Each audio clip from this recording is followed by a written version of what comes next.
Hello dear students, कैसे हैं आप सभी। आशा करती हूँ आप सब ठीक होंगे, स्वस्थ होंगे, अच्छे होंगे। आईसीटी वर्चुअल क्लासरूम देहरादून में आप सभी का स्वागत करती हूँ।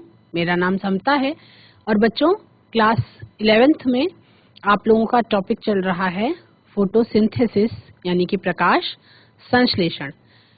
बहुत पहले से ही छोटी क्लासेस से ही आपको ये कॉन्सेप्ट पढ़ाया जा रहा है, समझाया जा रहा है प्रकाश संश्लेषण के बारे में, पौधों के भोजन बनाने की प्रक्रिया के बारे में और उसकी क्रियाविधि के बारे में।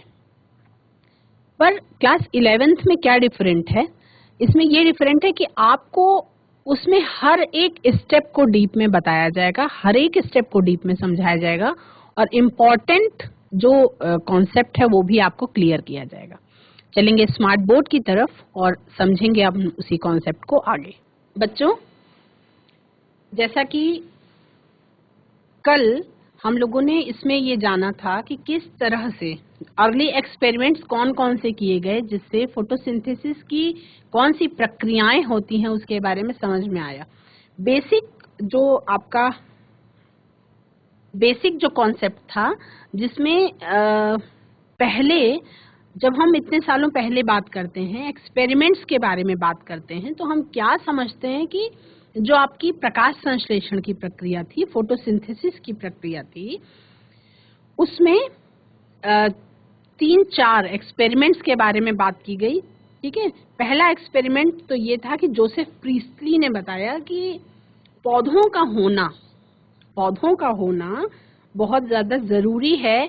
किस चीज के लिए? बर्निंग कैंडल के लिए और किसी भी ऑर्गेनिज्म के जीवित रहने के लिए, सांस लेने की प्रक्रिया के लिए। ठीक है, उन्होंने केवल इतना सा बताया। उसके बाद फिर इंगेनहाउस ने ये बताया कि बर्निंग कैंडल और ब्रीदिंग एनिमल जिस चीज के कारण जीवित रहते हैं वो कारण कौन है? वो कारण पौधों द्वारा दिया जाता है, यानी ऑक्सीजन गैस का प्रोडक्शन होता है। तो ये अलग अलग एक्सपेरिमेंट्स हैं, इनको आपको क्या करना है, लाइन से एक फ्लो चार्ट बना के उसको लर्न कर लेना है, याद कर लेना है। उससे बहुत सारे क्वेश्चंस जो हैं वो पूछे जाते हैं। ठीक है, अब बात कर रहे थे हम ऑटोट्रॉफ्स और हेटेरोट्रॉफ्स के बारे में। तो ऑटोट्रॉफ्स दो तरीके के होते हैं। आपका फोटो ऑटोट्रॉफ्स जिसके लिए अपना खाना पौधे बनाते हैं और उनके लिए उनको किस चीज की जरूरत होती है, वो क्या यूटिलाइज कर लेते हैं? सोलर एनर्जी को, यानी कि प्रकाश को, लाइट एनर्जी को वो यूज करते हैं। ठीक है, और कीमो ऑटोट्रॉफ्स जो होते हैं वो पौधे अपना खाना खुद बना लेते हैं, लेकिन किसका यूज करके? केमिकल्स का यूज करके। जहाँ पे वो रहते हैं वहां पे केमिकल्स का यूज करके वो अपना खाना बना लेते हैं और कीमो ऑटोट्रॉफ्स कहलाते हैं। लेकिन but where does the production of food takes place in plants? अब ये आप सबको पहले से ही पता है कि leaves are the food factories of plants, यानी पौधों की जो फूड फैक्ट्री होती है वो क्या, या हम ये कह सकते हैं कि पौधे का किचन कौन सा है? पौधे का किचन जो है वो उसका हरा पार्ट, ग्रीन लीव्स, हरी पत्तियां जो है, उसका हरा पार्ट जो है वो पौधों की फूड फैक्ट्रीज होती हैं। दे आर द साइट्स, वो ऐसी जगह होती है where the synthesis of food occurs in plants, जहाँ पे भोजन बनने की प्रक्रिया जो है वो होती है। But why do only leaves manufacture food for plants? लेकिन क्यों पत्तियां ही पौधे के लिए खाना बनाती हैं किसी भी प्लांट में? What process is involved in the synthesis of food? और कौन सी प्रोसेस है जो फूड सिंथेसिस में इन्वॉल्व होती है? The leaves of plants contain a green pigment. लेकिन जब वो अर्ली एक्सपेरिमेंट्स हो रहे थे तब उनको नहीं पता था उस ग्रीन पिगमेंट के बारे में, और वो ग्रीन पिगमेंट किसके अंदर है वो भी उनको नहीं पता था। मतलब तब उनको क्लोरोफिल के बारे में और क्लोरोप्लास्ट के बारे में पता नहीं था अर्ली एक्सपेरिमेंट्स के टाइम पे। तो अब इतने सारे एक्सपेरिमेंट्स हो गए हैं तो we have to only learn, we have to only know, कि हमको केवल जानना है, समझना है कि क्या था, उस पर कोई एक्सपेरिमेंट नहीं करना। पहले से ये एक्सपेरिमेंट किए जा चुके हैं। The leaves of plants contain a green pigment called chlorophyll. आप सबको पता है कि हरी पत्तियों में क्लोरोफिल नाम का पदार्थ पाया जाता है। This pigment captures the sun's energy which is used to prepare food from carbon dioxide and water. यानी कि जो आपका ये क्लोरोफिल नाम का ग्रीन पिगमेंट होता है, ये सूर्य की रोशनी को कैप्चर कर लेता है और उसके बाद यानी कि उस क्लोरोफिल में सोलर एनर्जी को अब्सॉर्ब करने की क्षमता होती है, जिससे फूड बन जाता है कार्बन डाइऑक्साइड का यूज करके और पानी का यूज करके। तो सामान्य लाइन में हम कह सकते हैं the process of synthesis of food using sunlight, carbon dioxide and water is known as photosynthesis. अब ये इतना आप छोटी क्लास में ही पढ़ चुके हैं। अब इस कॉन्सेप्ट के बारे में अगर हम विस्तार में पढ़ें, हम डीप में जाके देखें तो हमें क्या समझ में आता है। अगर हम इसको थोड़ा सा विस्तार में देखें तो क्या समझ में आता है कि जो फोटोसिंथेसिस की रिएक्शन होती है ये ग्रीन लीव्स के क्लोरोप्लास्ट में होती है और सभी पौधों के ग्रीन पार्ट्स में ही होती है। तो उसमें क्या होती हैं, लीव्स में मीजोफिल सेल्स प्रेजेंट होती हैं और उसमें बहुत ज्यादा संख्या में क्या पाए जाते हैं, क्लोरोप्लास्ट पाए जाते हैं। और क्लोरोप्लास्ट जो हैं उनके अंदर क्या पिगमेंट मौजूद होता है, क्लोरोफिल मौजूद होता है। तो क्लोरोप्लास्ट जो है वो आपका किस तरह से इंसिडेंट लाइट का ऑप्टिमम अमाउंट वो लेते हैं, क्लोरोप्लास्ट मीजोफिल सेल की वॉल के साथ ये अलाइन रहते हैं, है ना। तो इसमें क्लोरोप्लास्ट में एक मेम्ब्रेनस सिस्टम होता है जिसमें अलग अलग चीजें, मतलब क्लोरोप्लास्ट का भी स्ट्रक्चर आपको एग्जाम में पूछा जा सकता है कि किसी क्लोरोप्लास्ट का एक इलेक्ट्रॉन माइक्रोग्राफ का सेक्शन का चित्र दिखाइए। मतलब यहाँ पे केवल पत्ती का ही टीएस नहीं पूछा जा रहा है, यहाँ पे पत्ती के अंदर पाया जाने वाला प्लास्टिड, क्लोरोप्लास्ट के अंदर पाया जाने वाला जो कंटेंट है उसको भी पता करा जा रहा है कि हाँ उसका भी डायग्राम पूछा जा सकता है। बड़ी क्लास और छोटी क्लास में यही फर्क है। तो ये डायग्राम छोटे बच्चों के लिए, अब बड़े भी हैं तो एक बार अगर हम बेसिक से पढ़ना चाहें तो लाइट एनर्जी कहाँ से मिल रही है, सूर्य से। कार्बन डाइऑक्साइड वातावरण में मौजूद है और जड़ से हमें क्या मिल रहा है, पौधों से वाटर और मिनरल्स मिल रहे हैं। क्लोरोफिल पत्तियों में ही मौजूद है। लाइट एनर्जी को अब्सॉर्ब किया, कार्बन डाइऑक्साइड का यूज किया और क्या रिलीज किया, ऑक्सीजन रिलीज किया। ठीक है, ये बेसिक प्रोसेस है आपका फोटोसिंथेसिस का या प्रकाश संश्लेषण का। तो solar energy is essential for plants to prepare food, यानी सूर्य की रोशनी जरूरी है। क्यों? क्योंकि वो एनर्जी के रूप में मिलती है। We can say that sun is the ultimate source of energy for plants and others. What happens during photosynthesis? तो प्रकाश संश्लेषण के समय पे क्या ऐसा होता है? During the process of photosynthesis the leaves containing chlorophyll convert carbon dioxide and water into carbohydrates in the presence of sunlight. यानी कि प्रकाश संश्लेषण की प्रक्रिया के दौरान पत्तियां हरित लवक, पत्तियों के अंदर पाया जाने वाला हरित लवक कार्बन डाइऑक्साइड और पानी को कार्बोहाइड्रेट्स में बदल देता है, जो कि सूर्य के प्रकाश की रोशनी में होता है। और ये प्रोसेस आपका इस इक्वेशन के थ्रू आप रिप्रेजेंट कर सकते हैं, जिसमें carbon dioxide plus water in the presence of sunlight and chlorophyll which is present in chloroplast, और मिलता क्या है प्रोडक्ट आपको, which gives you the product of carbohydrates in the form of starch and release oxygen. Carbohydrates which are produced during photosynthesis are ultimately converted into starch to be stored in plants. यानी carbohydrates जो आपका प्रकाश संश्लेषण की प्रक्रिया के दौरान बनता है, स्टोर होने के लिए स्टार्च के रूप में कन्वर्ट हो जाता है। ठीक है, the slimy green patches seen on the surface of ponds are organisms called algae. ये आपके शैवाल भी आपने देखे होंगे, आप क्लास 11th में हैं तो, जिसको जनरली जहाँ बहुत बारिश का पानी होता है वहां पे भी आपने चिकनी चिकनी ग्रीन पैचेस देखे होंगे। तालाब की सतह पे भी आपने ग्रीन पैचेस देखे होंगे, वो क्या होते हैं? एल्गी। और एल्गी जो होते हैं उनके अंदर भी क्या पाया जाता है? हरित लवक पाया जाता है, chlorophyll, and they can prepare their own food through the process of photosynthesis.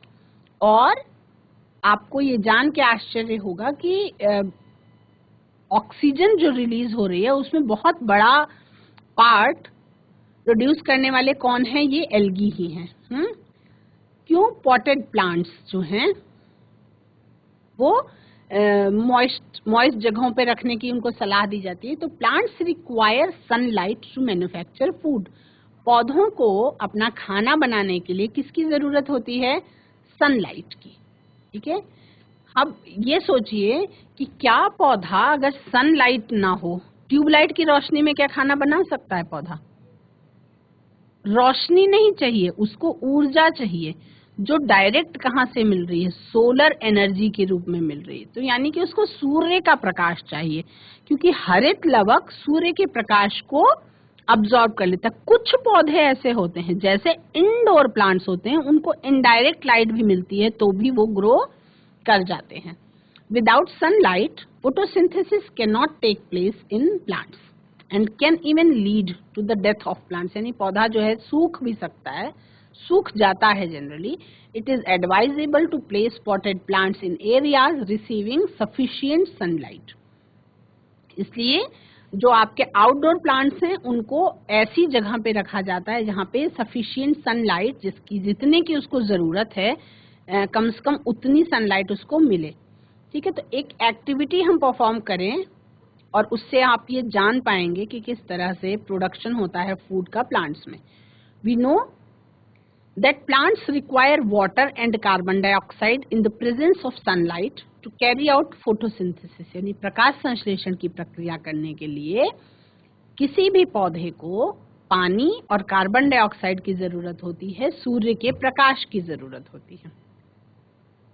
तो प्लांट्स तक वो रॉ मटेरियल्स, वो कच्ची सामग्री कैसे पहुंचती है, वो कैसे सप्लाई की जाती है, आप एक डायग्राम के माध्यम से इसको समझेंगे।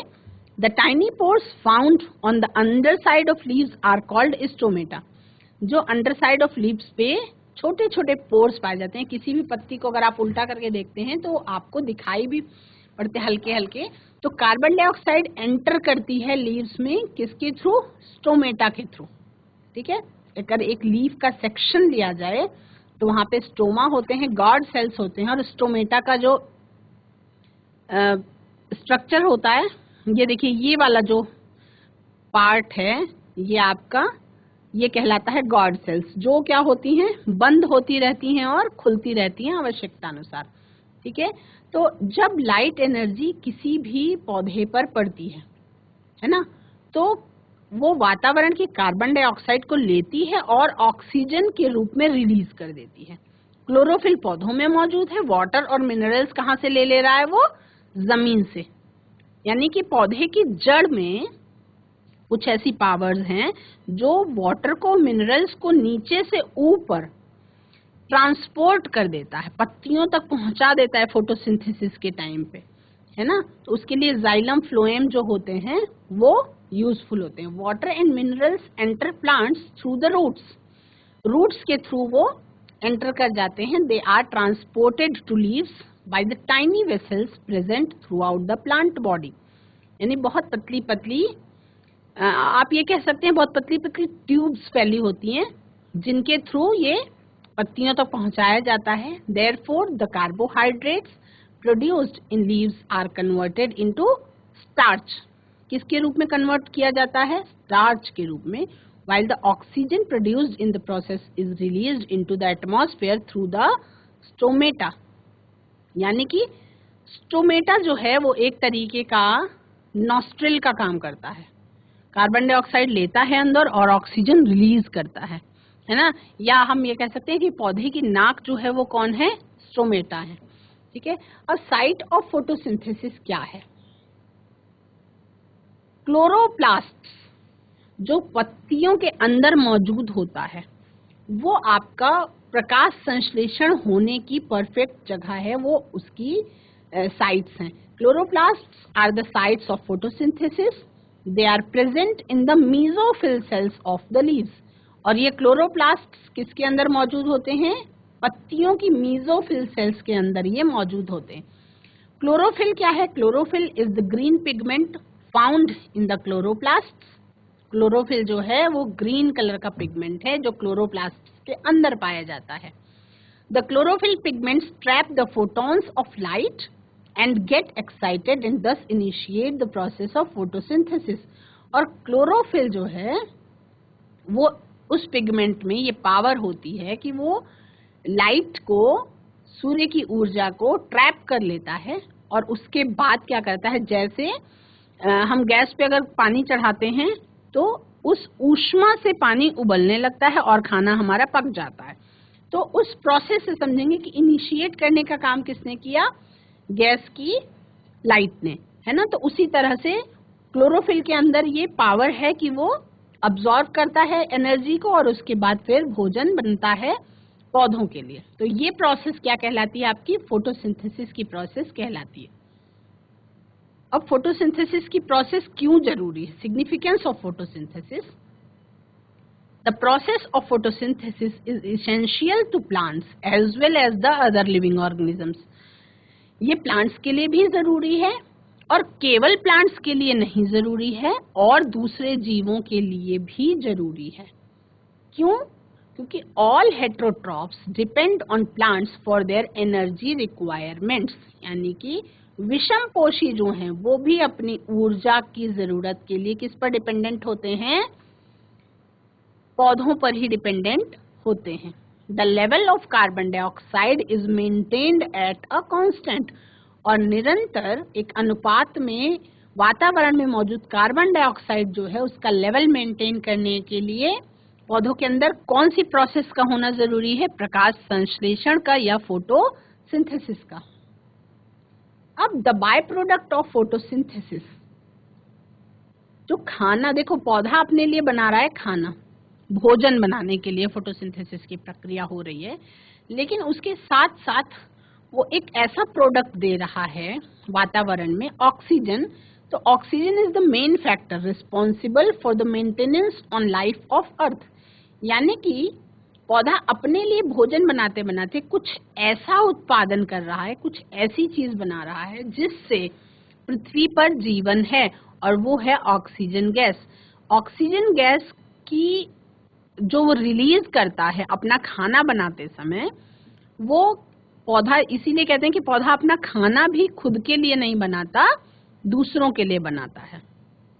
खुद तो वो यूज करता है जितनी उसको जरूरत है, और बाकी बचा ऑक्सीजन वो रिलीज कर देता है वातावरण में अन्य जीवों के लिए, और उसके बाद बाकी जो उसके पास भोजन भी बच जाता है उसको भी वो स्टार्च के रूप में स्टोर कर लेता है और उसको हम खाने के लिए अपने यूज करते हैं। Do you know that aquatic plants perform 90% of the world's photosynthesis?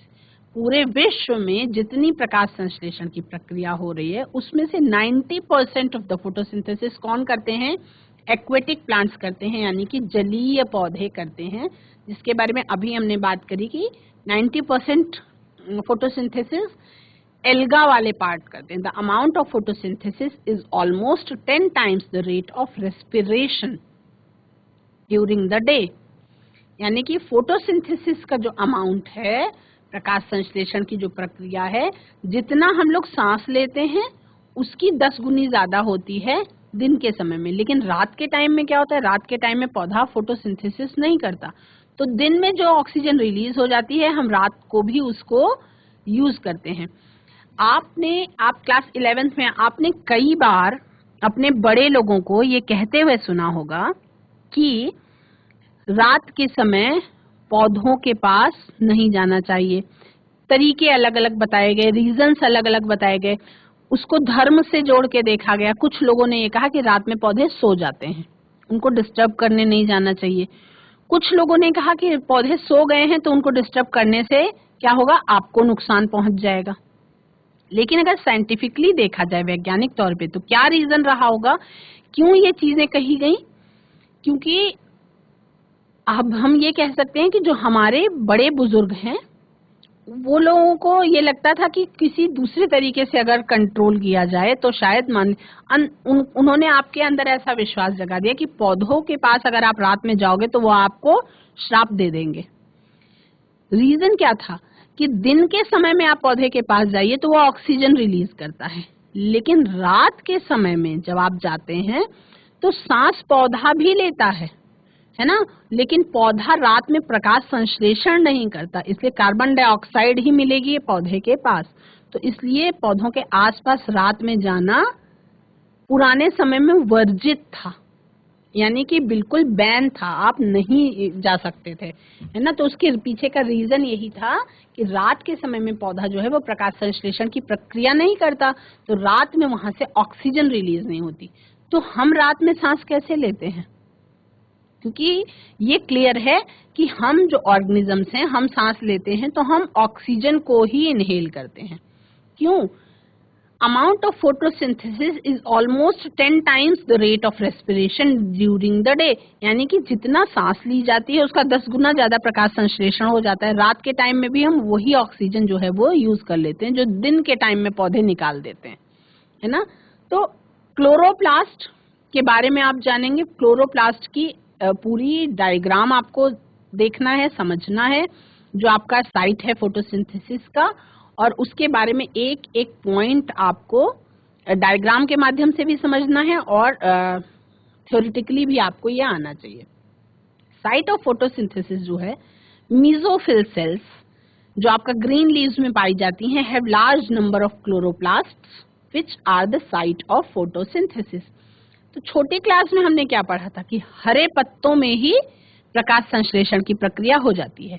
आपने ये जाना कि हरे पत्तों में मीजोफिल सेल्स होती हैं, उनके अंदर क्लोरोप्लास्ट्स पाए जाते हैं और वो क्लोरोप्लास्ट्स के कारण ही प्रकाश संश्लेषण की प्रक्रिया होती है।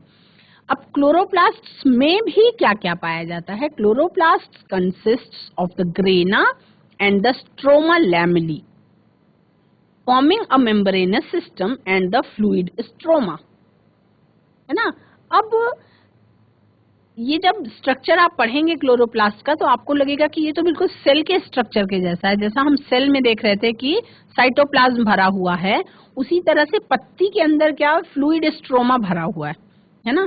मेम्ब्रेन सिस्टम, अब कभी आपने पत्ती को मसला होगा तो आपके हाथ जो हैं वो क्या हो जाते हैं?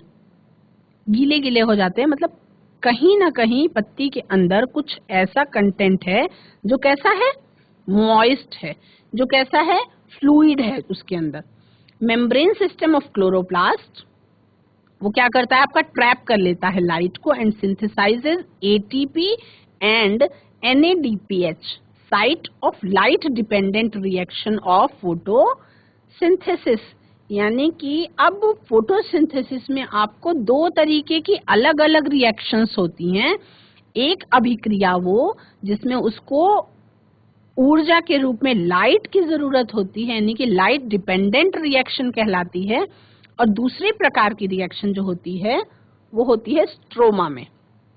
स्ट्रोमा, ये CO2 is incorporated into the plant by enzymatic reactions leading to the synthesis of sugar, यानी कि अब ये खाना बनने की प्रक्रिया है, site of light independent reaction of photosynthesis. अब इस लाइट इंडिपेंडेंट रिएक्शन को आप डार्क रिएक्शन भी कह सकते हैं। मतलब जो आपका मेम्ब्रेन सिस्टम है क्लोरोप्लास्ट का, जिसमें लाइट को ट्रैप करके एटीपी का सिंथेसिस किया जा रहा है, वो आपका लाइट पे डिपेंडेंट रिएक्शन है कि आपका प्रकाश पे निर्भर है। लेकिन जो ये सिंथेसिस होती है शुगर की, ग्लूकोज की, जो वो कैसी है? वो एंजाइमेटिक रिएक्शन है, और वो आपका इसमें होती है स्ट्रोमा में। इसलिए इसको क्या कहते हैं? लाइट इंडिपेंडेंट रिएक्शन, यानी कि ये प्रकाश पर निर्भर नहीं होती, इसलिए इसको डार्क रिएक्शन भी कहते हैं, है ना। Chloroplasts are aligned along the walls of mesophyll cells so as to get optimum light, यानी क्लोरोप्लास्ट्स जो हैं वो वॉल्स ऑफ मेसोफिल सेल्स पे अलाइन होते हैं ताकि उन्हें ऑप्टिमम लाइट जो है वो मिल सके। ठीक है, ये है आपका क्लोरोप्लास्ट का एक डायग्राम। अब इसको हम समझने की कोशिश करेंगे। पिगमेंट्स इन्वॉल्व्ड इन फोटोसिंथेसिस, कौन कौन से पिगमेंट्स इन्वॉल्व होते हैं। देखो, आप इसको एक बैग की तरह डायग्राम को बनाइए, है ना। एक बैग बनाया आपने, उसको डबल मेम्ब्रेन लगा दी, ठीक है। तो ये हो गया आपका आउटर मेम्ब्रेन और ये हो गया आपका इनर मेम्ब्रेन, ठीक है। डायग्राम कैसे बनाएंगे, वो पहले आप आउटर मेम्ब्रेन बनाएंगे, देन अंदर आप उसके इनर मेम्ब्रेन बनाएंगे, ठीक है। उसके बाद आप इसमें छोटे छोटे छोटे छोटी बिंदियां लगाएंगे, स्ट्रोमल लैमेली। ये क्या कहलाएगा आपका, स्ट्रोमा कहलाएगा। स्ट्रोमा वो फ्लूइड जो पत्तियों के अंदर मौजूद होता है। बिल्कुल सेल का स्ट्रक्चर समझिए और फिर क्लोरोप्लास्ट का डायग्राम बनाने की कोशिश करें तो आप कंफ्यूज नहीं होंगे। पहले आपने आउटर मेम्ब्रेन बनाई, देन आपने इनर मेम्ब्रेन बनाई, उसके बाद उसमें आपने डॉट डॉट डॉट डॉट लगा दी, वो हो गया आपका स्ट्रोमा। स्ट्रोमा वो हो गया जो किसी भी पत्ती को मसलने पर आपके हाथ गीले कर देता है, ठीक है, फ्लूइड स्ट्रोमा हो गया। अब आप सबको पता है कि उसके अंदर क्या मौजूद होते हैं, छोटे छोटे पैकेट्स मौजूद होते हैं जिनको क्या कहते हैं, थाइलाकॉइड्स कहते हैं। उन छोटे छोटे पैकेट्स को हम क्या कहते हैं, थाइलाकॉइड्स कहते हैं, जो आपको यहाँ पे नीचे ऊपर एक साथ अरेंज हुए दिखाई पड़ रहे हैं, वो क्या है, थाइलाकॉइड्स हैं। और उसके बाद उसके अंदर अपना क्या होता है, खुद का, क्लोरोप्लास्ट का खुद का क्या होता है, राइबोसोम्स, खुद का राइबोसोम्स बना देंगे उसका। क्लोरोप्लास्ट का खुद का सर्कुलर डीएनए होता है, उसका भी स्ट्रक्चर बना देंगे। तो क्या क्या बना दिया, राइबोसोम्स बना दिया आपने। और जो ये थाइलाकॉइड्स हैं, ये नीचे से लेके ऊपर तक पैकेट्स अरेंज होते हैं, यानी कि तर ऊपर रखे रहते हैं, नीचे उसके ऊपर, फिर उसके ऊपर, फिर उसके ऊपर गड्डी पूरी बनी रहती है। तो वो गड्डी बनने के बाद एक थाइलाकॉइड्स की जो गड्डी होती है उसको क्या कहते हैं, ग्रेना कहते हैं। उसको क्या कहते हैं हम, ग्रेना कहते हैं। और उसके बाद स्टार्च ग्रेन्यूल्स का डायग्राम बना देंगे और लिपिड का भी डायग्राम बना देंगे, क्योंकि क्लोरोप्लास्ट में उनका खुद का लिपिड भी पाया जाता है। तो क्या क्या बनाएंगे, लिपिड, राइबोसोम्स। इस डायग्राम में सर्कुलर डीएनए भी आप बनाएंगे जिसका लेवलिंग नहीं किया गया है, यहाँ पे ये सर्कुलर डीएनए है, ठीक है। और जो स्ट्रोमल लैमेली है उसका भी डायग्राम बना देंगे। अब इसमें पिगमेंट्स जो हैं इन्वॉल्व होते हैं फोटोसिंथेसिस में, तो हम वेवलेंथ के उस पे समझेंगे कि किस तरह से स्पेक्ट्रम, हमने जब ये डायग्राम, ये वाला अर्ली एक्सपेरिमेंट किया था जिसमें इंगलमैन के एक्सपेरिमेंट में प्रिज्म के द्वारा ये समझा गया था कि जहाँ पे प्रिज्म से लाइट को जो है विबग्योर के थ्रू उस पे लाइट को स्प्लिट किया गया, लाइट जो है फैल गई है ना, इंद्रधनुष के सातों रंग है, जिसमें देखा गया कि बैक्टीरिया जो थे वो रेड और ब्लू, ये दो लाइट्स जहाँ पे पड़ रही थी वहां पे ज्यादा एक्टिव थे। मतलब वहां पे उस वेवलेंथ को ज्यादा उस जगह पे उस वेवलेंथ की लाइट को वो पौधा ज्यादा कैप्चर करता है। तो an absorption spectrum is the graph plotted against the fraction of light absorbed by the pigment. An action spectrum is the rate of physiological activity plotted against the wavelength of the light. यानी wavelength of light जहाँ पे 400 nanometre वाली थी वहाँ पे काम ज्यादा तेजी से हो रहा था। The similarity of the action spectrum of the photosynthesis and the absorption spectrum of chlorophyll tells us that chlorophyll are the most important pigments in the process. यानी कि जिस जगह पे क्लोरोफिल, देखो किसी भी पत्ती में अलग अलग कलर्स के लिए अलग अलग पिगमेंट जो हैं वो उत्तरदायी होते हैं। ग्रीन कलर के लिए जैसे क्लोरोफिल ए होता है, क्लोरोफिल बी होता है। आपने छोटी क्लासेस में केवल ये जाना कि हरित लवक का मतलब क्लोरोफिल क्लोरोप्लास्ट में पाया जाता है, पत्तियों का हरा रंग जो है वो क्लोरोफिल के कारण होता है, ठीक है। अब उसमें कैरोटिनॉइड्स भी होते हैं जो येलोइश कलर देते हैं। क्लोरोफिल ए होता है, क्लोरोफिल बी होता है, लाइट ग्रीन और डार्क ग्रीन कलर देता है। तो ये ग्राफ जो है इसको कल तो संडे है, आपको नेक्स्ट सेशन में इसको ग्राफ बना के मैं समझा दूंगी, जिसमें आप क्या देख रहे हैं कि वेवलेंथ जो आपकी थी नैनोमीटर में 400 पर ज्यादा ऑप्टिमम थी, है ना। यहाँ पे रेड लाइट पड़ रही थी और जहाँ पे ब्लू लाइट पड़ रही थी, जहाँ पे रेड लाइट पड़ रही थी वहां पे फोटोसिंथेसिस की क्या थी, प्रोसेस ज्यादा तेज हो रही थी, और जहाँ पे ब्लू लाइट पड़ रही थी वहां पे फोटोसिंथेसिस की प्रोसेस ज्यादा तेज हो रही थी। यानी कि इन वेवलेंथ्स पे जहाँ पे लाइट का रेड और ब्लू वाला पार्ट पड़ रहा था वहां पे प्रोसेस ज्यादा तेज हो रही थी। ठीक है, तो अब इसमें absorption spectrum of chlorophylls A, B and carotenoids, action spectrum of photosynthesis और action spectrum superimposed on the absorption spectrum of chlorophyll A. अब 4 तरीके के पिगमेंट्स आपके किसी भी लीफ में मौजूद हो सकते हैं। ठीक है, उसको समझने के लिए ग्राफ को आपको ये समझना जरूरी है कि 4 टाइप के पिगमेंट्स किसी भी लीफ में हो सकते हैं। एक तो आपका होता है क्लोरोफिल ए, और ये ब्लूइश ग्रीन कलर देता है पत्ती को। ठीक है, ये आपका क्लोरोफिल बी होता है जो येलो ग्रीन कलर देता है। देखो किसी भी पत्ती में, है ना, एक पत्ती है हरे रंग की है, लेकिन कहीं पे हल्की हरी है, कहीं पे पीलापन लिए हुए हरा है, कहीं पे बहुत डार्क ग्रीन है, कहीं पे इतनी ग्रीन है कि वो ब्लूइश हो रही है ना, और कहीं पे क्या है, पत्तियों के अंदर ज़ैंथोफिल्स की प्रेजेंस के कारण येलोइश कलर आ जाता है। येलो, जब येलो से येलो ऑरेंज कलर आता है तब वो किसके कारण आता है, कैरोटीनॉइड्स के कारण आता है, येलो टू येलो ऑरेंज। तो इसमें जब प्रिज्म वाला वो एक्सपेरिमेंट किया गया तो उसके बाद क्या देखा गया कि एक्सपेरिमेंट्स के बाद ये समझ में आया कि क्लोरोफिल ए जहां पे प्रेजेंट था वहां पे फोटोसिंथेसिस की प्रोसेस जो थी वो ज्यादा हो रही थी। तो मतलब chlorophyll A is the main pigment in photosynthesis. प्रकाश संश्लेषण की प्रक्रिया में क्लोरोफिल ए जो है वो मेन पिगमेंट है। अब अगर विबग्योर स्पेक्ट्रा की बात करें, विबग्योर स्पेक्ट्रा यानी कि किसी प्रिज्म पे अगर लाइट को डाला जाए तो कलर्स ऑफ रेनबो, आप सबको पता है कि जो रोशनी होती है, रोशनी 7 रंगों से मिलके बनती है। अगर आपको कोई व्हाइट कलर की लाइट दिखाई पड़ रही है तो इसका मतलब ये नहीं है कि वो व्हाइट कलर की है, इसका मतलब ये है कि वो 7 रंगों से मिलकर के बनी हुई है, केवल हमारी आंखों को व्हाइट दिखाई पड़ रही है।